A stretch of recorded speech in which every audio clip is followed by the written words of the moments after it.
اگلی بات کہ 15 شعبان کے حوالے سے میں نے مختصر بات کرنی ہے، آگے آنا ہے 15 شعبان، ساتھی بار بار پوچھتے ہیں۔ تو دیکھیں 15 شعبان کی رات کے متعلق صحیح احادیث بھی ہے اور ضعیف احادیث بھی ہے اور موضوع احادیث بھی ہے۔ صحیح حدیث ترغیب اور ترغیب کے اندر، جس کو سعودی عرب کے بہت بڑے عالم ہے علامہ البانی مرحوم، جنہیں ہمارے اہل حدیث حضرات بھی ایک محقق عالم کہتے ہیں، انہوں نے اس حدیث کو صحیح کہا ہے۔ وہ حدیث یہ ہے، ان اللہ یطلع علی جمیع خلقہ لیلۃ نصف من شعبان، اللہ تعالیٰ کی رحمت 15ویں شعبان کی رات کو متوجہ ہوتی ہے۔ فَيَغْفِرُ لِجَمِيعِ خَلْقِهِ إِلَّا لِمُشْرِكٍ أَوْ لِشَاهٍ، اور 15ویں شعبان کی رات اللہ اپنی تمام مومن مخلوقات کی مغفرت کر دیتا ہے سوائے دو آدمیوں کے، ایک مشرک جس سے اللہ کے ساتھ شرک کیا ہو، جس سے کسی بت کو سجدہ کیا ہو یا اللہ کے علاوہ مشکل میں کسی اور کو پکارا ہو، ایسا شخص جو اللہ کو چھوڑ کر در در پھرتا ہے، نہیں، چاہے انبیاء ہو، چاہے صحابہ ہو، چاہے تابعین ہو، چاہے اولیاء ہو، چاہے نقبا ہو، چاہے نجبا ہو، چاہے اوتاد ہو، چاہے غوث ہو، سب اللہ کے در کے سوالی ہے۔ جو مشکلات میں اللہ کے در کو کسی چھوڑ کر کسی اور کے در پہ جانے والا نہیں ہے، جو مصیبتوں میں اللہ کو پکارنے والا ہے، جو مشکلات میں اللہ کو پکارنے والا ہے، جو دعائیں اللہ سے مانگتا ہے، جس نے کسی بت کو سجدہ نہیں کیا، جس نے اللہ کی ذات اور صفات میں کسی کو شریک نہیں کیا، ایک اور دوسرا کینہ پرور آدمی جو دل میں لوگوں کے لیے بغض رکھتا ہے، نفرت رکھتا ہے، کینہ رکھتا ہے، ایسے شخص کو اللہ معاف نہیں فرمائے گا۔ ایک اور روایت میں ہے، اذا کان لیلۃ نصف من شعبان، جب شعبان کی 15ویں رات ہوتی ہے، نادا منادن، آسمان سے ایک فرشتہ آواز دیتا ہے، حل من مستغفر فاغفر له، اللہ یہ اعلان کر رہا ہے کہ کوئی بخشش طلب کرنے والا ہے جس کی میں بخشش کر دوں، حل من سائل فاعطی له فاعطیه، کوئی سوال کرنے والا ہے جسے میں عطا کر دوں، فلا يسأل احد شیئا الا اعطا، یہ ایسی رات ہے کہ اس رات جو جائے سوال کرے، رزق طلب کرتا ہے، اولاد طلب کرتا ہے، مال طلب کرتا ہے، اپنے گناہوں کی بخشش طلب کرتا ہے، اللہ سے جو سوال کرتا ہے اللہ سب کو اس کا دیا ہوا عطا کر دیتا ہے۔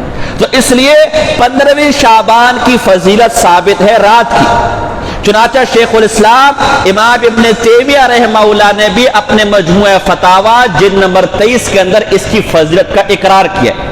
اسی طرح اہل حدیث حضرات کے، یہ بھی ایک بعض اوقات اہل حدیث حضرات کا حوالہ دیتا ہوں، بعض اوقات بریلی بھائیوں کا، بعض اوقات دیوبندی بھائیوں کا، یہ اس لیے کہ بعض اوقات دل میں شک و شبہ ہوتا ہے کہ مولوی صاحب نے حدیث تو سنائی ہے لیکن ہو سکتا ہے مطلب کچھ اور ہو، تو ان کے حوالے اس لیے دیتا ہوں کہ ہر آدمی کو تسلی ہو جائے، میرے پیچھے ہر قسم کا آدمی نماز پڑھتا ہے تو ہر آدمی کو تسلی ہو جائے کہ بات اور ٹھنڈے کے بات مضبوط ہے، پھر بھی کوئی شک و شبہ ہو تو میں یہیں موجود ہوں، آپ آ کے مجھ سے اپنا شک و شبہ دور کر سکتے ہیں۔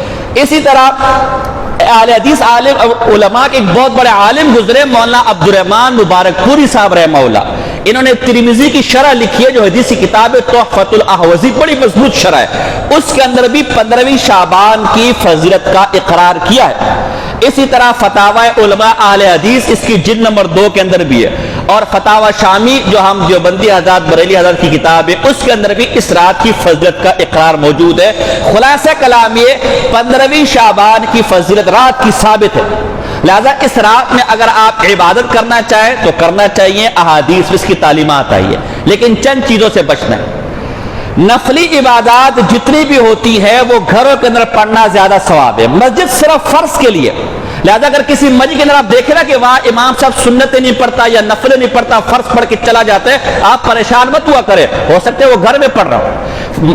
جو یہ مساجد ہے یہ فرض نماز کے لیے، نفلی نماز، سنتیں اور نوافل وغیرہ یہ گھر میں پڑھنا افضل ہے ایک، لہذا اگر آپ نے تہجد پڑھنی ہے، نفلیں پڑھنی ہے، تلاوت کرنا ہے، بہتر ہے کہ گھر کے اندر کرے، ایک بات۔ نمبر 2، اس رات کوئی اجتماعی عبادت ثابت نہیں ہے، جماعت کے ساتھ نفل کی جماعت کھڑی کر دی، ساتھ و تسبیح کھڑی کر دی اور شبینے لگانے شروع کر دیے، دیگر کوئی اجتماعی عبادت، کوئی خاص عبادت ثابت نہیں ہے۔ جو آپ کا دل کرے تلاوت کرنے کو دل کر رہا ہے گھر میں کرے, نفل پڑھنے کو دل کر رہا ہے, ذکر اذکار کرنے کو کر رہا ہے, نفل نماز پڑھنے کو کرے. تیسری بات, میں کچھ عرصے سے دیکھ رہا ہوں یہاں کا ماحول, مجھے پتہ نہیں اپنے علاقے کا ماحول, کہ قبرستان کے اندر ایک میلہ اور ٹھیلا لگا ہوتا ہے, ایک میلہ بنا ہوتا ہے. یعنی زندوں کو تو ہم ویسے پریشان کریں, جو مردے بیچارے قبر میں پڑے ان کا بھی ہم نے جینا حرام کیا ہوتا ہے اس رات کے اندر, ان کو تو کم سے کم سکون سے رہنے دو. بڑے بڑے ڈیگ لگائے ہوتے اور یہ مولوی صاحب گلے پھاڑ پھاڑ کے لگے ہوئے بیانات کرے گا, یہ کسی طرح سے بھی ثابت نہیں ہے. نبی اکرم صلی اللہ علیہ وسلم سے صرف ایک دفعہ اس رات جنت البقیع جانا ثابت ہے, صرف ایک دفعہ. لیکن اول تو وہ حدیث ضعیف ہے, لیکن مان لے کے صحیح ہے. تب بھی علماء نے یہ بات کی ہے کہ جو طریقہ نبی اکرم صلی اللہ علیہ وسلم سے جس طرح ثابت ہو اسی طرح کرنا چاہیے. لہذا زندگی میں ایک دفعہ اگر اس رات کوئی قبرستان جانا چاہتا ہے, وہاں دعا کرنا چاہتا ہے, استغفار کرنا چاہتا ہے تو جا سکتا ہے. لیکن یہ جو میلے ٹھیلے لگ رہے کچھ عرصے سے, اور پھر کمبخت ماری عورتیں, جہاں میلہ ٹھیلا دیکھو یہ کمبخت ماریاں پہنچی ہوئی ہوں گی, جہاں شیطان کے کام دیکھو گے یہ پہنچوں گی. عورتوں کو تو ویسے ہمارے علماء فرماتے ہیں عام دنوں میں بھی جانا جائز نہیں ہے, عام دنوں میں بھی عام حالات میں, الا یہ کہ اندھیرے کا وقت ہو, کوئی کسی غیر مرد کی نظر نہ پڑتی ہو, پھر وہ قبرستان جا سکتی ہے. اس ماحول میں کہ ڈیگ لگے ہوئے ہیں اور ایک مجمع بنا, شریعت سے کچھ بھی ثابت نہیں ہے. علامہ شامی کہتے ہیں قبر کے اوپر ہر وہ کام کرنا بدعت ہے جو سنت سے ثابت نہ ہو, اور سنت سے صرف دو چیزیں ثابت ہے, ایک اس قبر والے کی مغفرت کے لیے دعا, دوسرا اس کے لیے استغفار.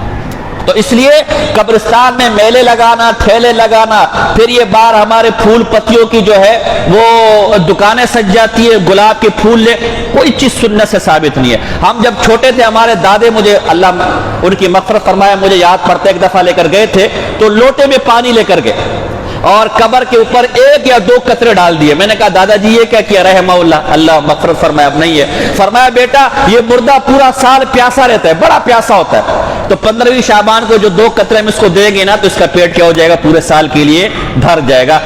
ایسی خواہ مخواہ کے رواج ہے. اگر وہ جنتی ہے تو وہ جنت کے میووں سے مزے لے رہا ہے, وہ جنت کی شرابن طہورا سے مزے لے رہا ہے, وہ جنت کی دودھ اور نہروں سے مزے لے رہا ہے. اور اگر معاذ اللہ العیاذ باللہ اللہ نہ کرے وہ جہنمی ہے تو دو قطرے کیا پورا سمندر بھی پلا دے اس کی پیاس نہیں بجھے گی. تو اس لیے اس رات آپ نے عبادت کرنی ہے, انفرادی عبادت. عورتیں کرنا چاہتے اور گھروں کے اندر انفرادی عبادت. اس رات یا اس دن میں کوئی حلوہ ثابت نہیں ہے, شب برات کا حلوہ کوئی حلوہ ثابت نہیں ہے. اسی طرح پٹاخے حرام ہے, بالکل ناجائز ہے. آپ اپنے بچوں کو پیسے دیں گے, آپ نے بھی گناہ کیا اور آپ کے بچے بھی گناہ کر رہے ہیں. ایذائے مسلم بھی ہے.